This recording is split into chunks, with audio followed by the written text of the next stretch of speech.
There is a moment in every person's life when they realize their anger is no longer theirs.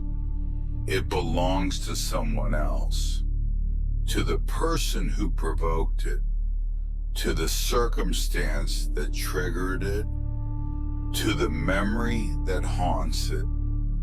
In that moment, you have already lost. Not because you felt anger, but because you let it swing wildly, cutting down everything in its path, including yourself. The ancient warriors of Japan understood something most people never learn. Anger is not the enemy. Lack of control is. Miyamoto Musashi, the most legendary swordsman in Japanese history, fought over 60 duels and was never defeated. He did not win because he was stronger or faster than his opponents. He won because while they burned with rage, he remained ice. While they swung their blades in fury, he moved with precision. While they lost themselves, he mastered himself.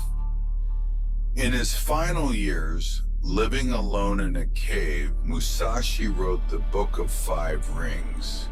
In it, he said this: "The warrior's way is to avoid what is useless." Anger, when uncontrolled, is the most useless thing a human being can carry.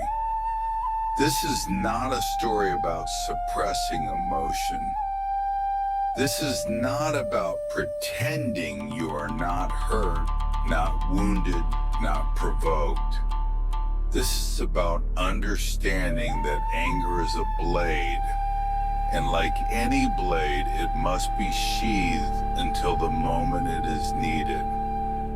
When you draw it too soon, when you swing it without thought, you do not strike your enemy, you destroy yourself. The samurai knew this. They built an entire code around it. They called it Bushido, the way of the warrior. And at its core was a single truth. Discipline is the difference between a weapon and a wound. Chapter 1: The Awakening. There was a man named Kenji. He was not a samurai. He did not live in ancient Japan. He lived in a modern city, worked a job he tolerated, and moved through life like most people do, reacting to everything, controlled by everything. Kenji had a temper, not the kind that exploded in public, but the kind that simmered quietly, burning through his relationships, his work, his peace. He would replay arguments in his mind for days. He would rehearse what he should have said, what he should have done. His anger was not a weapon. It was a fire that never went out, slowly consuming him from the inside. One evening, after another argument with a colleague who had taken credit for his work, Kenji found himself sitting alone in his apartment, fists clenched, jaw tight, heart pounding. He wanted to send an email. He wanted to confront the man. He wanted to make him feel what Kenji was feeling. But something stopped him. Not reason, not logic. Something deeper. A question he had never asked himself before. Who is controlling me right now? The answer terrified him. It was not him. It was the colleague. It was the anger. It was everything outside of him.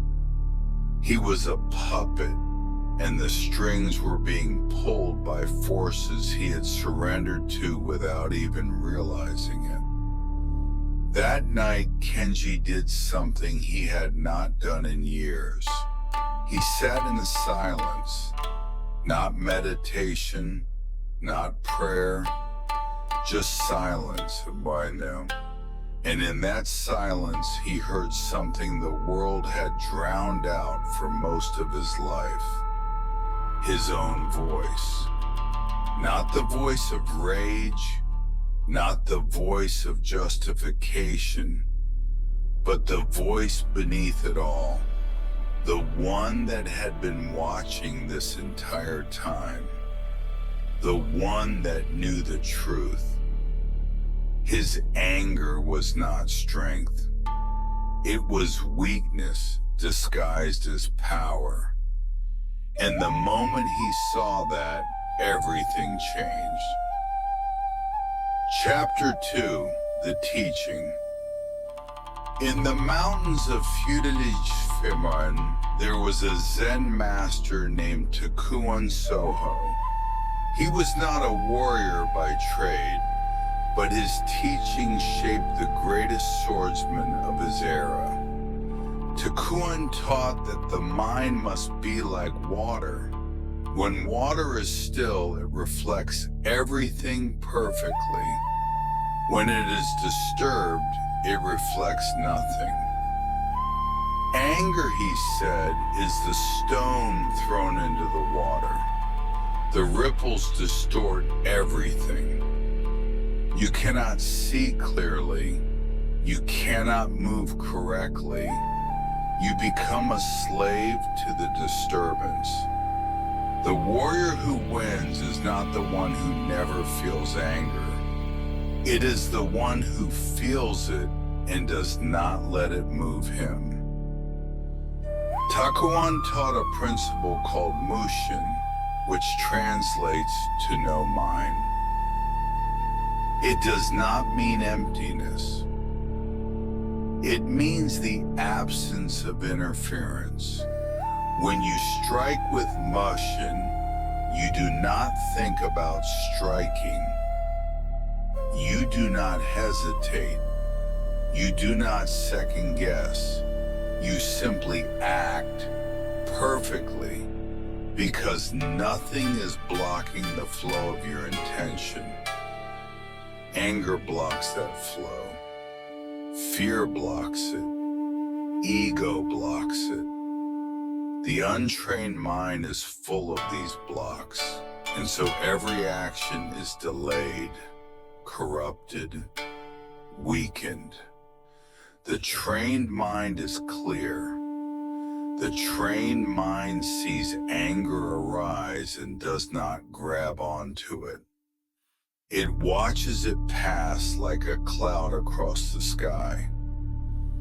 Kenji did not know about Takuan when his awakening began, but he stumbled into the same truth. He began to notice his anger before it took hold. Not after the argument, not after the email was sent, but in the moment before, in the breath before the reaction. He noticed the tightness in his chest. He noticed the heat rising in his face. He noticed the voice in his head preparing to strike. And instead of obeying that voice, he paused just 1 second, just one breath. And in that pause, something extraordinary happened. The anger was still there, but it no longer controlled him. It was like watching a storm from inside a house. The storm raged, but he was untouched. Chapter 3, The Blade That Cuts Inward. Musashi once said, "Do nothing that is of no use." Most people use their anger to wound others. They believe that by expressing it, releasing it, letting it fly, they are somehow freeing themselves.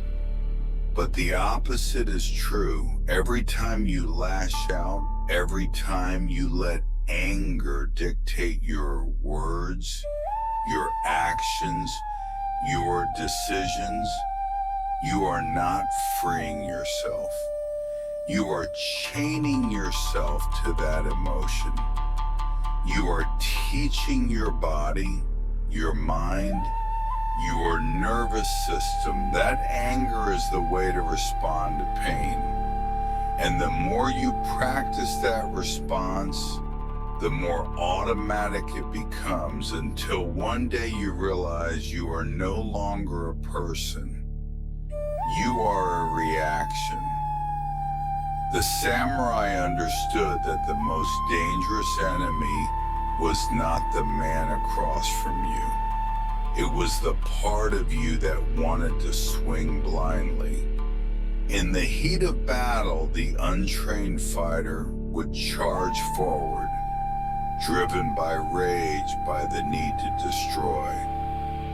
And that fighter would die, not because he lacked skill, but because his mind was clouded. The trained warrior did the opposite. He remained still inside. He observed his opponent. He waited for the opening. And when he struck, it was not from anger. It was from clarity. That is why Musashi never lost. He never allowed his emotions to cloud his judgment. He never let the blade swing itself. Kenji began to practice this in his own life, not with swords, but with words. Not on a battlefield, but in meetings, in conversations, in moments when he would have once reacted without thinking. He learned to recognize the impulse to defend himself, to correct someone, to prove he was right. And instead of acting on that impulse, he let it sit.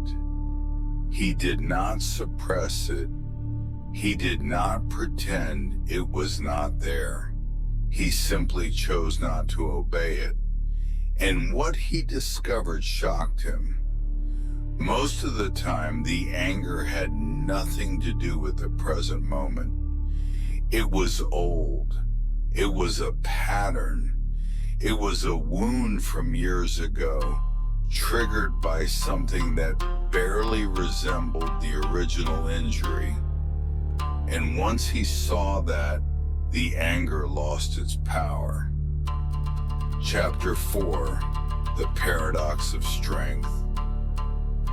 There is a paradox at the heart of the warrior's path. The stronger you become, the less you need to prove it. The more skilled you are, the less you need to use that skill. The sharper the blade, the longer it remains sheathed. This is not weakness.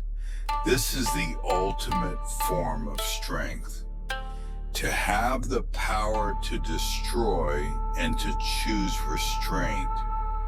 To feel the fire of anger and to let it burn out without fuel.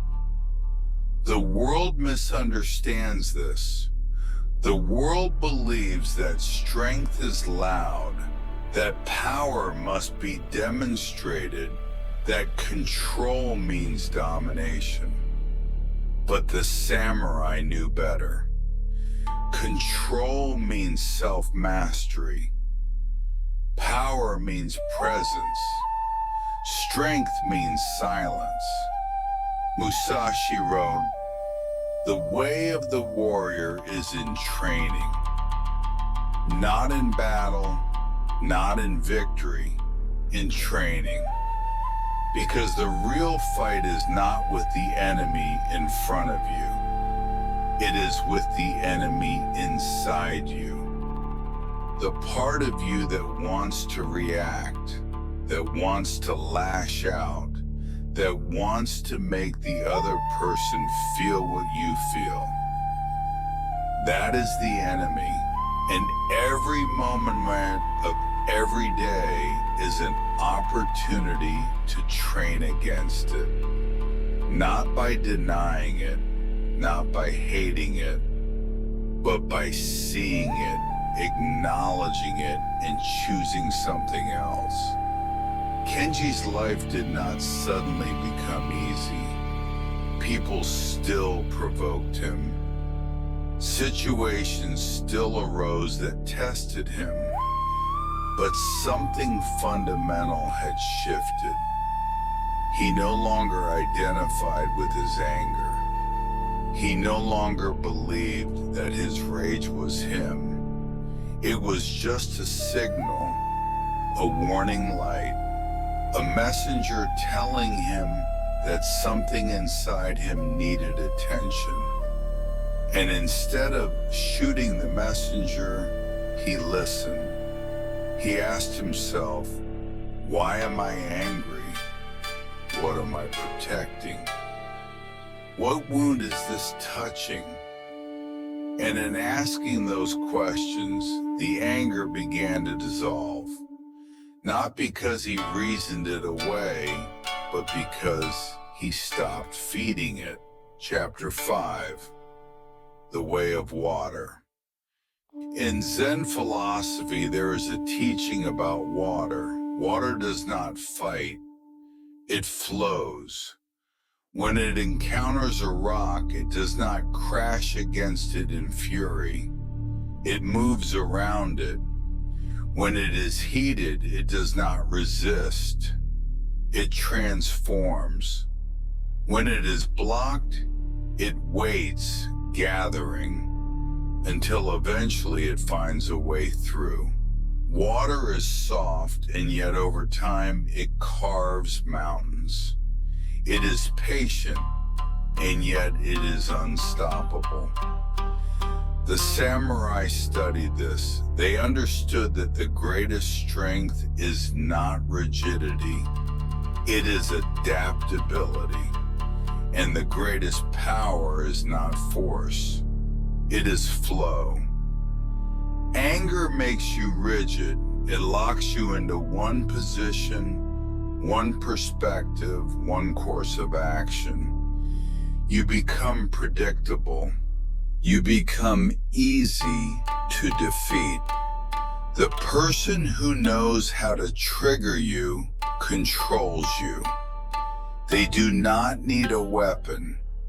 They only need to push the right button, and you will swing wildly, wasting your energy, exposing yourself. The disciplined mind does not allow this. The disciplined mind remains fluid. It does not cling to the need to be right. It does not cling to the need to win. It simply responds to what is, not to what was or what should be. Kenji began to see this everywhere. In traffic, when someone cut him off, instead of honking, instead of cursing, he simply let it go. Not because he was weak, but because holding on to it would cost him more than the momentary satisfaction. At work, when someone criticized him unfairly, instead of defending himself immediately, he paused. He asked himself, "Is this true?" And if it was not, he let it pass. If it was, he learned from it. Either way, he did not let it hook him. He did not let it pull him out of his center.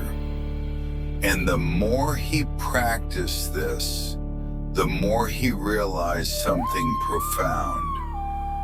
The less he reacted, the more power he had. The less he spoke, the more people listened. The less he swung, the sharper his blade became. Chapter 6: The Enemy Within. Takuan Soho once told his students, "The enemy is not outside. The enemy is the self that clings." What did he mean? He meant that we create our own suffering by clinging to things that are not ours to control. We cling to the belief that people should treat us a certain way. We cling to the idea that the world should be fair.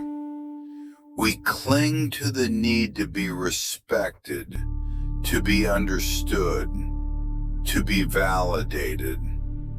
And when reality does not match these expectations, we suffer. We become angry. We become bitter. We become trapped. The warrior does not cling. The warrior accepts what is, not with resignation, but with clarity. If someone disrespects you, that is their action, their karma, their burden. If you allow that disrespect to disturb your peace, that is your choice, your burden, your loss. The disciplined mind sees the difference. It does not take everything personally. It does not turn every slight into a battle. It conserves its energy for what truly matters. And most things the warrior realizes do not matter.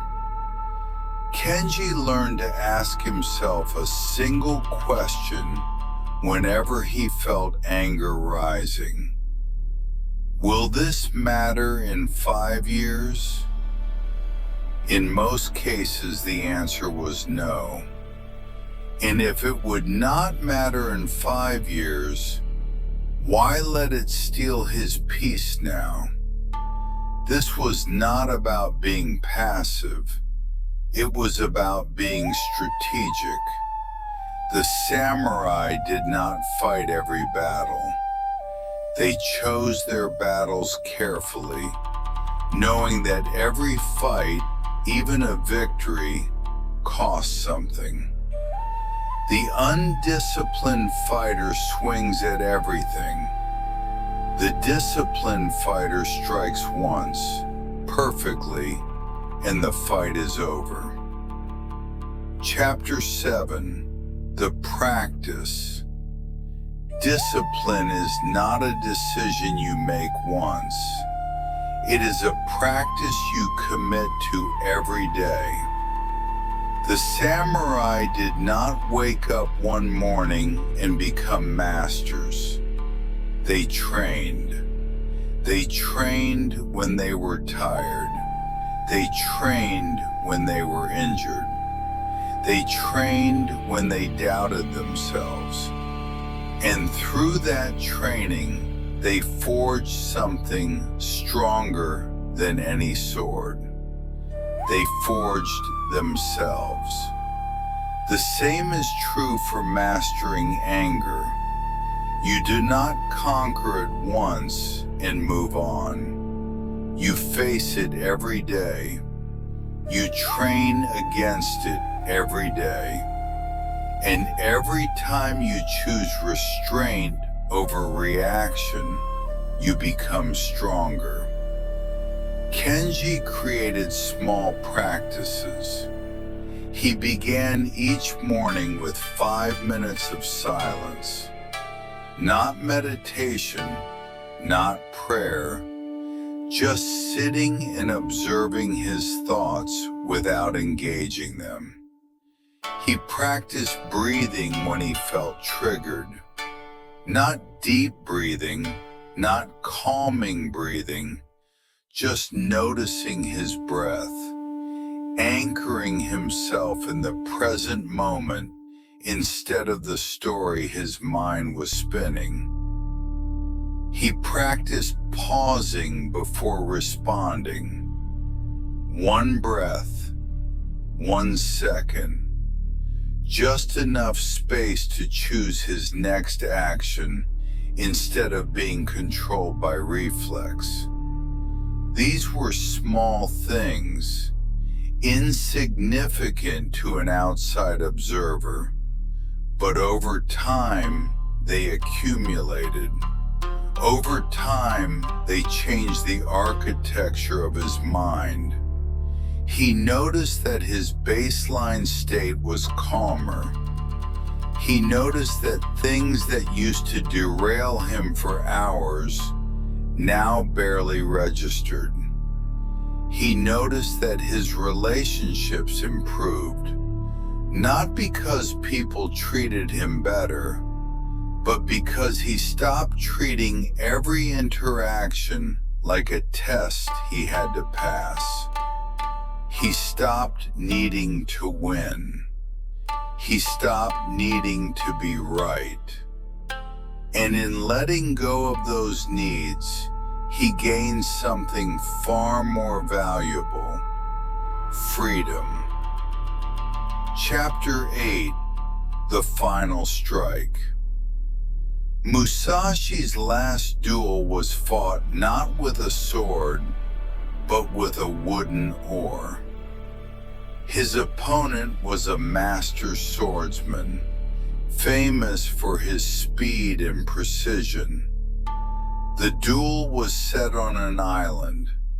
Musashi arrived late, deliberately. He knew his opponent would be furious, impatient, off-center. When Musashi stepped off the boat, his opponent charged at him immediately, rage fueling every step. Musashi did not move. He stood still, holding the oar loosely. His opponent swung. Musashi stepped aside and struck once. The duel was over in seconds. Musashi's opponent died not because he lacked skill, but because he lacked control. His anger made him predictable. His fury made him blind.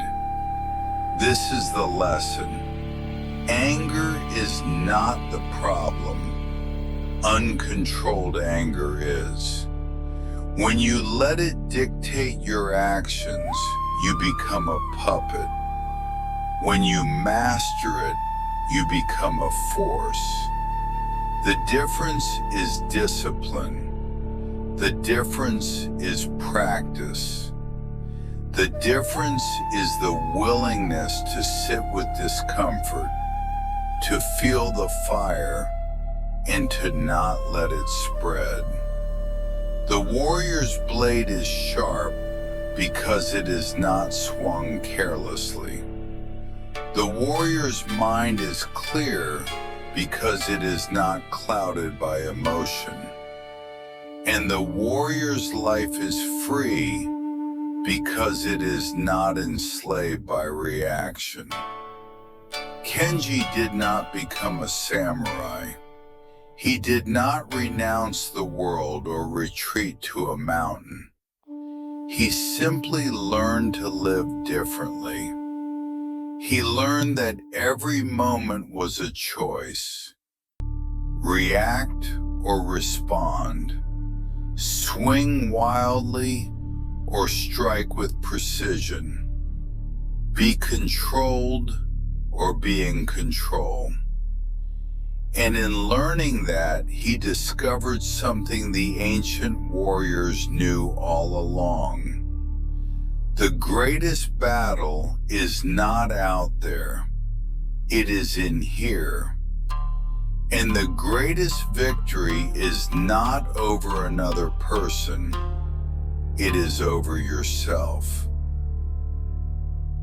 Chapter 9. The Sheathed Blade.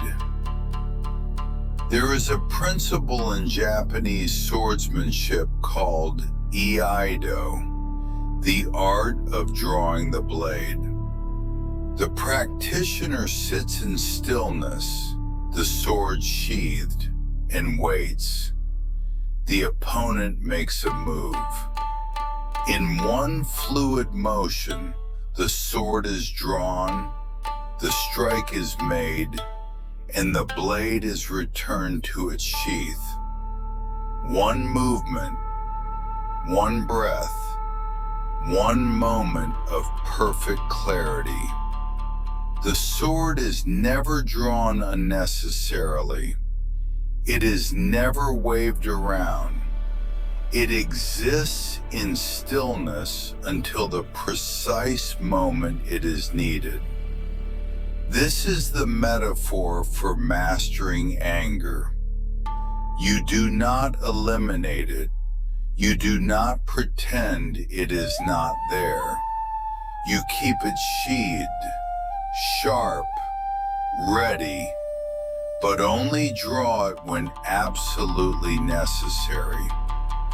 Most people live with their blade always drawn.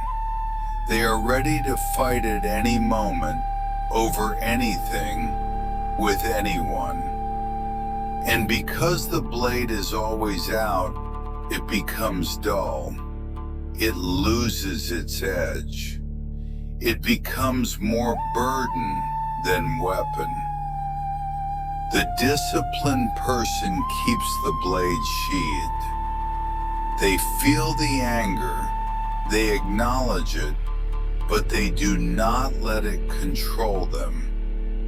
And when the moment truly comes, when the situation truly demands action, they strike with a clarity and precision that the undisciplined person can never match. Because their energy has been conserved, their mind has been protected, their power has been preserved.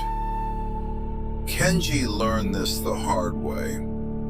There was a moment, months into his practice, when he was genuinely wronged. Someone he trusted betrayed him in a way that could have cost him his career. His old self would have exploded. He would have sent angry messages, burned bridges, made sure everyone knew what happened. But instead, he paused. He felt the anger. It was immense. It was justified. And he let it be. He did not act on it immediately. He gave himself 3 days. In those 3 days, he observed his anger. He let it move through him without moving with it. And by the time he took action, it was not reactive. It was strategic. It was precise. And it was devastating in its effectiveness. Not because it was fueled by rage, but because it was fueled by clarity. Chapter 10. The Empty Hand. In Zen Buddhism, there is a concept called shoshin, which means beginner's mind. It is the idea that the more you know, the more you must empty yourself to continue learning. The expert's mind is closed. It believes it knows everything. The beginner's mind is open. It is curious. It is receptive. The same principle applies to anger. The person who believes they have mastered anger is the person most likely to be controlled by it. Because mastery is not a destination. It is a practice that never ends. Every day you begin again. Every moment you empty yourself of the need to be right, to be validated, to be in control. And in that emptiness, you find true strength. Kenji realized that he would never fully conquer his anger. There would always be moments when it arose. There would always be situations that tested him. And that was not failure. That was life.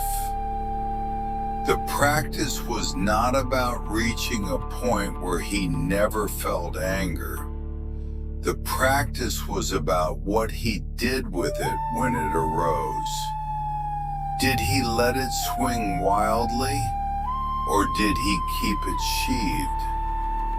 Did he react, or did he respond? Did he let it define him, or did he define himself? Years passed. Kenji's life changed in ways he could not have predicted. His career flourished, not because he fought harder, but because he stopped wasting energy on battles that did not matter. His relationships deepened, not because people changed, but because he stopped demanding that they be different than they were. His peace stabilized, not because his circumstances became perfect, but because he stopped requiring perfection to be at peace. And through it all, he carried the lesson of the samurai. Anger is a weapon. Only the undisciplined let it swing. The final breath Musashi died alone in a cave at the age of 62. He had spent his final years not fighting, but writing, painting, creating. He had nothing to prove, no battles left to win. He had mastered the one opponent that mattered, himself. In his final hours, he wrote these words: "I have never been defeated, not because I was the strongest, but because I never fought with my heart clouded." This is the essence of the warrior's way. Not violence, not domination, but clarity, presence, control. You are not a samurai. You do not carry a sword. You do not live in feudal Japan. But you carry something sharper than any blade. Your mind, your attention, your intention. And every day you face the same choice the warriors faced. Will you let your anger control you, or will you control it? Will you swing wildly, or will you strike with precision? Will you be a slave to your reactions, or will you be the master of your responses? The answer to that question will determine the quality of your life, not your circumstances, not what happens to you, but how you respond to what happens to you. The disciplined mind is free. The undisciplined mind is imprisoned. The choice is yours. The blade is in your hand. Keep it sheathed until the moment it is needed. And when that moment comes, strike once perfectly and return to stillness. This is the way of the warrior. This is the way of the free.